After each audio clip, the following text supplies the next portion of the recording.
Wow, Barbara, it's so hard not to be struck by the contrast between his calm, almost dismissive, giggling even at times manner, and all those grisly scenes in the streets. Well, first of all, he says that the people who are now, most of the protesters, are being armed by others, that they're not just innocent people. You know, there's such a disconnect. When we asked officials here, when I was going, they said, don't leave your hotel room. Not only could we leave our hotel room, we walked everywhere. Well, these are signs of the protesters, but we walked. We had a young woman who was our minder, but we went anywhere that we wanted to. The markets are filled with food.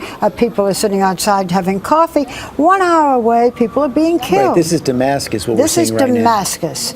And in Damascus, it's like business as usual. There you are, you see me in a shop. Business is lousy, but life goes on. An hour away, people are being killed.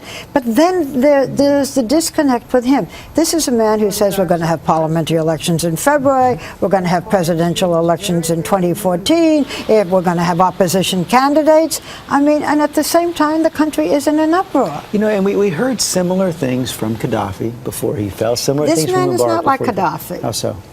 Well, first of all, Gaddafi, his whole demeanor was sort of that as a wild man. This man is highly educated, very calm, as you can see. And as far as he's concerned, well, Gaddafi did say he had the support of his people. But there's just a whole difference in the way he handles himself. And did you get the feeling from sitting there face to face with him that he really was in control, that he had the situation But that's what's so amazing. He says, I didn't do it, it was my government. You're the government. I'm the president. But the government did it. No, I had nothing to do with that.